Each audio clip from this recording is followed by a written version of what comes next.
Today on the Happi House. More upcycle projects from Mama's Happi. This is another fun one we did was for fall, Halloween time. It's so cute. And again, built a layered base and a few embellishments around it. And Easy travel tips to make your trip a breeze. And we're visiting a craft cocktail room and getting a behind the scenes tour of their distillery. Cheers, stay tuned. Hi, I'm Happi. I live in a quiet town outside of Minneapolis with my family. The real Happi House is far from quiet. I learned early on things are much easier with a little help. I also have a few tricks of my own to share. It's go time, people. Welcome to the Happi House.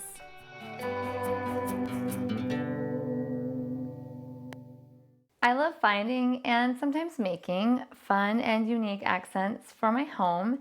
I'm at Mama's Happi today with Amanda, and she's going to show me how to make some decorations that can be used for holidays or all year round, but using upcycled materials, which I love to do. I love to do too.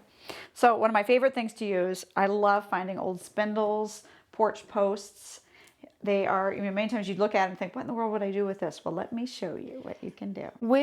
Before I'm even thinking, what can I do with this? I'm thinking, where do I find this, Amanda? Okay. Right. That's true. Not everybody is out scavenging through dumpsters and that kind of thing. But yeah. Do you have special boots you wear when you do that? I do actually. Okay. My dumpster diving boots. Okay. Yeah. All right. So we've got this spindle, and I already love the look of it, but it's not something I just want like sitting in my house. Right. So what do I do with it? Okay. So first of all, let me go back to where you would find them. Okay. Okay. So architectural salvage places will have them, and generally you should plan to spend between $1 and $5 per spindle. And you can also find them though at Goodwill. Sometimes will have them. Any place that is into salvaging architectural pieces. Okay. Okay. All right. So now these are interesting. I found them, but they have the slanted, so they were clearly on a staircase. Yep. Yep.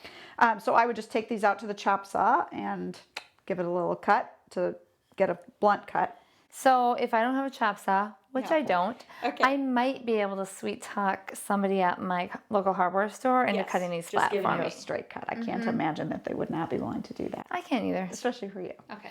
Okay, so now these I found that were already flat on both ends. Okay, and so the trick to these is all you want to do is you're going to take your drill and you're going to drill a hole just a little bit smaller than your dowel. You can pick up dowels at your local craft store, all different sizes. If I'm buying a dowel at the hardware store, I'm guessing they're going to There just go you ahead and cut this go. for me. Yes. Very All right. nice. So we've got these dowels, and they come in all different sizes. I've used just a basic drill bit to drill in here and stuck this in, which basically makes sort of a pedestal or a platform for whatever I want to put on top. That's kind of your base. And then from there, well, all you would decide is what type of decor you're trying to go for. Okay. So now here, Christmas time. Well, I love making decorations to use at the holidays that aren't specific to Christmas. You could put them out the beginning of November and you could keep them out through January. I like that too, and not the traditional red and green, bright red, bright green, something that, honestly, this would look cute in a cabin all year round. It would, all year round. Okay, so a funny story about this one now. These, I love to use fabrics that I'm not actually going and buying new. And so you notice the very little Eddie Bauer right there. that. Okay, so yeah, this was just an old sweatshirt I had that had got a big stain on it. And so I just cut out from both sides of the sweatshirt. 2 triangles. We can all cut a triangle, I think. Right. Yes. And then you sew this. No, because that day I didn't feel like getting out a needle and thread, and I don't own a sewing machine. You do not own a sewing machine? I don't own a sewing machine. I just went up to Amanda because I do own a sewing machine. Okay, so then... So this is done by my friend, the hot glue gun. Nice. Nice. And, it's not going to be worn or used or handled, so it's going to hold just fine. Right, and then I just stuffed it with some polyfill Yep. stuffing. I love And that. this one was What's this just one an made out old of? grain sack, and I had covered some chairs, the seats in the grain sack, and I had just some small scraps, but I always keep that stuff around because you never know what you might need it for. I love this embellishment too. It looks like a little scarf. A little scarf. And this But- was an old sweater I had that had a pull in it, and I didn't want to invest in fixing it. This scarf makes me think like it'd be cute to do like a round snowman face on here Super or cute. something, and then tie a scarf That's a around great there. idea. Now this one I did finish with a little whip stitch Okay. around the edges, Yep. but super easy. And this was another top that I had that I cut up Little old, like an old sweater, or that's great. And a lot of people think this will unravel. It won't as long as you don't wash it. That's right. So, That's exactly okay. right. I'm noticing this, which I love the shape of this, but what are you doing with this? Because these are all sort of wider and have broader bases to them. So something like this. Now these are easier to find because these are the old crib spindles, right? And when the crib, when it went through the whole change about how far apart the spindles had to be, you could find old crib parts now. So this is one where I would just, again, take it out to my chop saw and, or to your local hardware store and cut it to the length that I wanted to have it. And then I would cut the end to the widest point. Got it. Right? So you can see, yes, it's going to be wider, so you have more room Exactly. to drill. the Drill hole down, in put the your top. dowel in, and then same thing on the bottom, and then you'd have a dowel going into your base. And then maybe, so the widest part there, put it on the base. So you could make several out of this one. And different heights. Like I like this here where we've got different height candle holders. It's nice to group them that way. And some of them depend on, if the smaller the base, then you're going to need to build a base. These were just scrap pieces of wood that I had. Yep. And just giving them a little wash of paint or stain so that the whole thing matches, then you don't really notice that was added on there. And But this just screwed in the bottom. Perfect. This seems easy enough. this is another fun one we did was for fall, Halloween time. It's so cute. And again, built a layered base and a few embellishments around it. Is this an old, like, from an arrow? It is. Very I just noticed that. It's so cute. And many times, even in the craft stores, you can find different wooden cutouts. Yep. So if you didn't want to do something with fabric, you could find a cutout that you liked. So what I also love about what I'm seeing here, in addition to the fact that this is part of an arrow and there's all these interesting parts, if I wanted to buy this and not make it, it's $25. Yes. Also, if I wanted to make this and sell it, it's $25. That's right. So either way, it's a win-win situation. Upcycle materials, I can be creative and either have something for myself or sell it, or just love it and buy it. That's right. It's a win-win-win. It is a win, a triple threat. You could also, what's nice about it, you could just switch out what your topper was. So through the seasons, Yeah, it would be easy enough to just pull off the tree and then pop one of those off and put something else on. So maybe you make a really substantial base like this or a few of them and then just have decorations. That's great. There you go. I love things that are versatile and I can use all year round. Yes, I agree. So I agree. this was great, Amanda. Fun, unique, beautiful. Thanks for coming out. Thanks. Coming up next on the Happy House, easy tips to make your travel even more fun.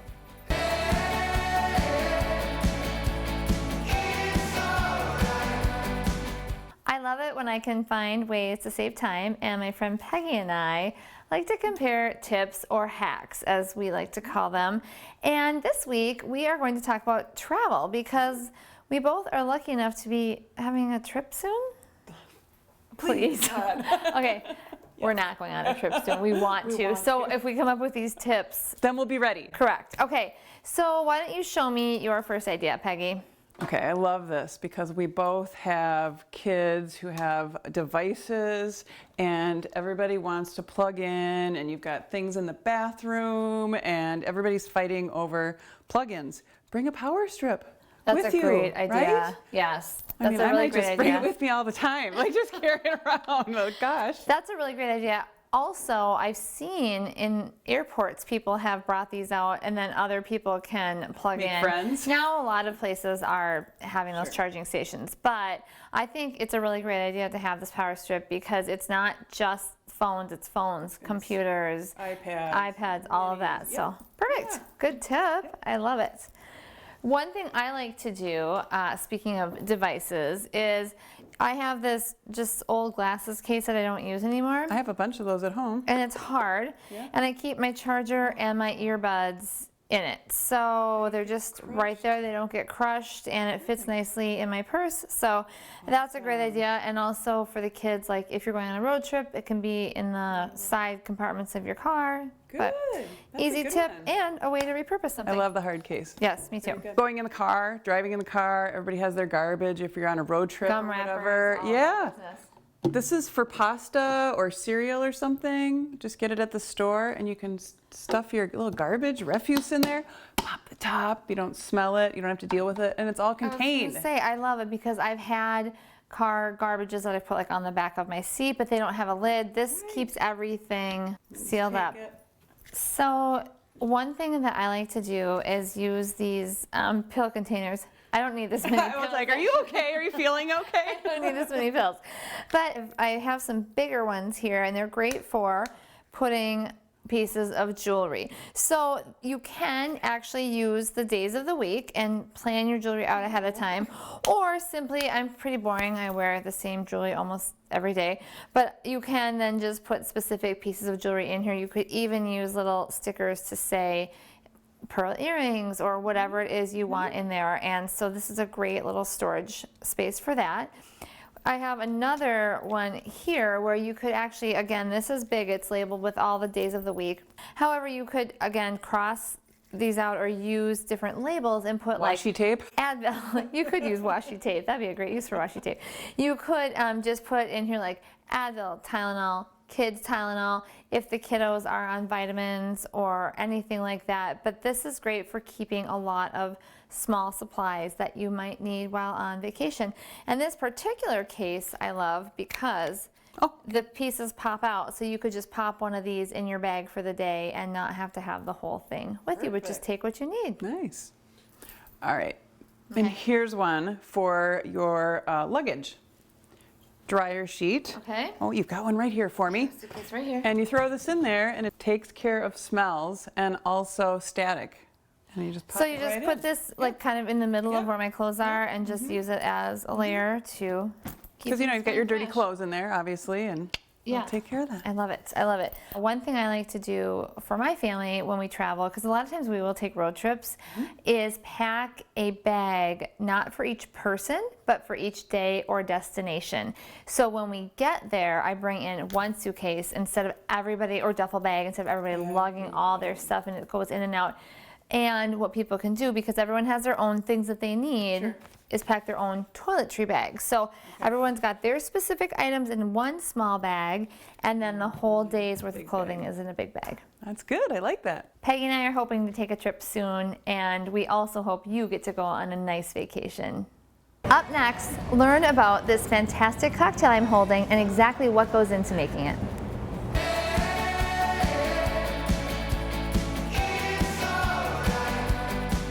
Today I'm at Nord Craft Spirits, a local distillery in Minneapolis that makes high quality spirits. I'm going to get a behind the scenes tour and visit their cocktail room. Hi there, are you Chris? I'm Chris. Nice to meet you. Thanks for having us today. Thanks for coming. I am really excited to learn all about this distillery process and what goes on here. I keep seeing this as I drive by from my office and I've been very intrigued. Well, you're in the right place. All right, can you tell me how this all got started? Well, micro distilling in Minnesota is pretty new. Really only going back a few years. We're one of the first distilleries to open. We're not the first, but we're one of the first, and we're the first ones in the Twin Cities to go through a fairly arduous process to get the regulations passed. You make the spirits here and then also have a cocktail room, is that correct? Yeah, and when we started, you couldn't do that. When we started, you could only just make the spirits. But my wife and I and a number of other folks, other distillers from around the state, worked very hard and got the legislation passed. So now we can have a cocktail room so we can serve you a drink. That's exciting news. I would love to get a behind the scenes tour of what's going on back there. Just to give you an idea for some perspective, the still that's right behind you, that little beer keg with some tubing popping out of it, that was our original still. So we've come from that to what we're about to show you back there. Ooh, I can smell it right away when I walk in here. Yeah, what you're smelling right now is actually some of the alcohol that comes off towards the end of a run. And this room didn't always look like this. It actually used to be a lot more simple. There were just 4 of these totes sitting on the ground, but as we have grown, we've had to start building up towards the ceiling. Okay, so here's the grains. Yeah, so our bin is a little depleted right now. We're getting refilled on Monday. So it's grown in Cold Spring, Minnesota. My father-in-law is my farmer, right? So it's a great hookup. But he comes in, we bring the grain in, and then we start from that kernel of corn, and we take it all the way through until we get to a bottle. Part of what we want to do at Nord is we want people to get educated, and we want them to see everything we're doing. So if you're in our cocktail room, there's windows right into our production area. You can see every step of the process. All right, so it starts with the corn. What comes next? If you were that kernel of corn, you would follow this little tube up here and eventually make it into this hammer mill, where we're going to mill down to basically a round of flour, right? Not quite flour, but a little finer than cornmeal. Yep. And we're going to go through a process called mashing. That corn is stored energy. Right? It's a polysaccharide, many, many, many little sugars. But the yeast that are going to make all of our alcohol, they can't eat that. And so we need to do something to break that apart. Got it. So we add it in here with some hot water and some enzymes. And those enzymes are going to break the bonds between those sugars. And eventually, once we break them down to where there's just 1 and 2 sugars, or mono and disaccharides, that's what our yeast can eat. Once this process is done, we're going to pump it out. And we got a big pump back there, and we're going to pump it into one of these totes here. These are each 1,000 liters, right? If you look at these two right here, there's a little bit of bubbling going on, right? And that bubbling is happening because as the yeast in there are eating up the sugars, they're creating CO2. As they create CO2, that CO2 is going to mix with the water and create carbolic acid, which is going to lower the pH and keep all the other baddies out of there, right? But they're also going to create alcohol, ethyl alcohol, which is a thing we really want, right? So once this settles down, we're going to pump this off and we're going to put it into what we call the Frankenstill, which is this guy right here. Now, I am an English major, and I feel like for the other English snobs out there, I have to say that I get that it's actually the creature. It's Dr. Frankenstein, but no one cares that much, and no one really calls me on it that often, so the Frankenstill. All right. So what we're doing here is we're going to fill this tank up with what now we call the wash. We're going to pump that into this guy. It's got an agitator to keep it all spinning in there. It's going to heat up that alcohol, water, corn mix. And because the alcohol has a lower boiling point than water, it means that it takes a little less energy to turn it into a vapor. The vapor is going to travel up that column, come over to here. When it hits this thing, that's a condenser. We basically just cool it down there. It'll go through this. We call this the parrot's beak. And it'll come out this line right here. And then we have booze. Is that the technical term? Booze? Yeah. Booze, hooch, liquor. I particularly like it when liquor is just spelled with 2 Ks, right? This step of the process creates what we call low wine, right? And we might, we have some right there. So at this step in the process, we don't care about all the things that are in here, right? We just want to get that wash into a stable state. If it sits there too long, it'll go skunky, just like every beer. But once we get it distilled to this point, this is around 40% alcohol, this will be like this for 100 years. If you were really hard up, you could drink this, but you would have a ripping headache, and it doesn't taste that good. I'm going to take a hard pass. That's a solid move, right? That's a veteran move. So what we need to do to this is we need to turn it into booze that we actually want to drink. Right. And for that, we need a fractioning column still, which is what we have behind us. So this, we call this still Zelda. Right? Still Zelda, okay. We make Fitzgerald gin, F. Scott Fitzgerald, Zelda, it's Fitzgerald's wife. Got it. Right? There are a number of plates inside of there, right? And what those plates are going to do is they're going to let us separate this booze out. When you hear someone talk about, hey, this is the best booze I've ever had because it was distilled 24 times, what they really mean is it went through 24 plates. Got it. So we're going to do that maybe only 4 times here, but over here we're going to do it 20 times. And what that's going to let us do is it's going to let us very specifically set aside the methyl alcohol, the acetone, the ethyl alcohol, which we call the hearts, right? And then some of the other stuff that we don't really want, the tails, right? So if you have bottom shelf handle $7.99 stuff, they're making money off that somehow. And the way they're doing it is that they're cutting very broadly. So if there's 100 gallons that go in, then if you want to get the most product, then you start from the middle and you start cutting towards those heads, so it's cheaper. If you want quality, you cut narrowly. You only get that ethyl alcohol. Our vodka is a little bit more difficult to make because there's a particular part of the run that tastes the way that we want it to taste, and it's very fleeting. This has been very educational. There's a lot to this process, and now. And this is the Reader's Digest version. Okay, that was the short version? Yes. All right. The very short version. All right, I think what is left to do is maybe try a cocktail. Do you think we could do that? I think we should. All right, perfect. Let's go.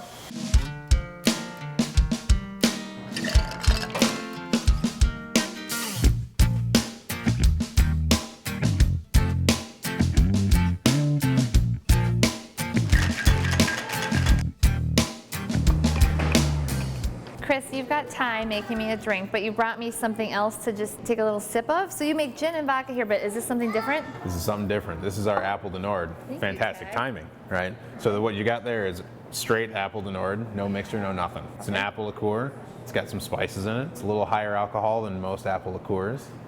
That is delicious.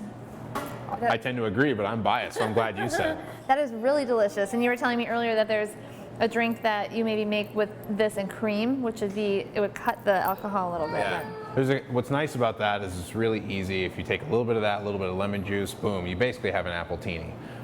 Or if you add some cream to it and shake it up, it tastes like apple pie a la mode. All right, what is this? This one's a little more involved. I think there's maybe looks 7 different fancy. ingredients in there. Ty made this for me. Yeah, Ty made it. So that is we call it the Doc Sportello. That is delicious. So it's got some grapefruit in it, some bitters, some tamarind, which if you know tamarind, then fantastic. Otherwise, it's impossible to describe, I think, but it makes a pretty good cocktail. It is a very delicious cocktail. Thank you. Glad you like it. And thank you so much for the tour. Yeah, no problem. Thank you for treating me to this delicious cocktail. Outstanding. We should get you some more. Oh, one. I think one's going to be enough. If you want to learn more about Du Nord Craft Spirits and how to purchase their products, visit our website. That's our show for today. Cheers. See you next week. Can you sit up a little more? Yes, I can. Well, he's gigantic next to you.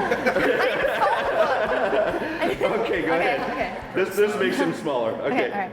Today on the Happi, it's Easter time. Okay.